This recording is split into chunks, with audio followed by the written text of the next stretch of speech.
Dhulipudi Anjaneyulu. డిఏగా ప్రసిద్ధులైన D Anjaneyulu పూర్తి పేరు ధూళిపూడి ఆంజనేయులు. వీరు గుంటూరు జిల్లా తెనాలి తాలూకా యలవర్రు గ్రామంలో జన్మించారు. వీరు సుప్రసిద్ధ ఆంగ్ల రచయిత, సంపాదకులు.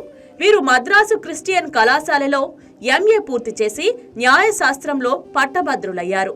విద్యార్థి దశ నుండి ఇంగ్లీషు భాషా సాహిత్యం పట్ల అభిరుచిని పెంచుకున్న వీరు రచయితగా, విమర్శకుడిగా, జర్నలిస్టుగా తనను తాను రూపుదిద్దుకున్నారు.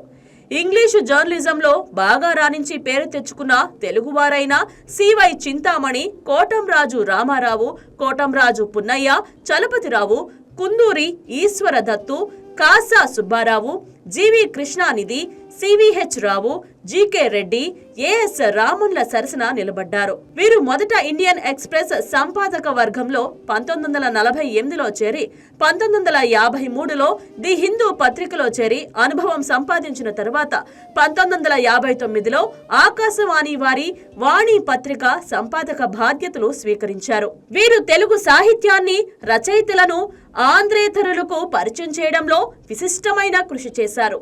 కృష్ణశాస్త్రి, శ్రీశ్రీ వంటి పలువురి తెలుగు కవితలను ఆయన ఇంగ్లీషులోకి అనువదించారు. విశ్వనాథ సత్యనారాయణ రచనలను పరిచయం చేశారు.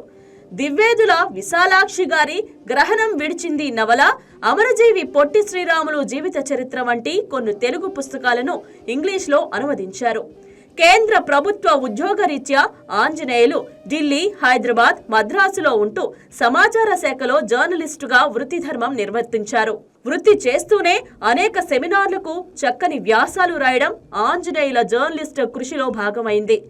విశ్వనాథ సత్యనారాయణ, గోపీచంద్, బైరాగి, పాలగుమ్మి, పద్మరాజు, శ్రీశ్రీ, సి నారాయణరెడ్డి, దాశరథి, దేవులపల్లి కృష్ణశాస్త్రి మొదలైన వారిని తెలుగేతరులకు చక్కగా మదించి పరిచయం చేయడం ఆంజనేయులు కృషిలో భాగమే. ఆంజనేయులు గారు రిటైర్ అయిన తర్వాత మద్రాసులో స్థిరపడి హిందూలో బిట్వీన్ యూ అండ్ మీ అనే శీర్షిక 1981 నుండి 1991 వరకు 10 సంవత్సరాలు నిర్వహించారు. వీరి స్వంత గ్రంథాలయం మన దేశంలో అతి పెద్దదైన వ్యక్తిగత గ్రంథాలయాల్లో ఒకటి. తెలుగువారు గర్వించదగిన ఇంగ్లీషు జర్నలిస్ట్ తన 75వ ఏట 1998వ సంవత్సరం డిసెంబర్ 27వ తేదీన చెన్నైలో పరమపదించారు. ఈ సందర్భంగా వీరికి అక్షర నివాళులు సమర్పిస్తోంది మీ వైకే టీవీ ఎంటర్టైన్మెంట్స్.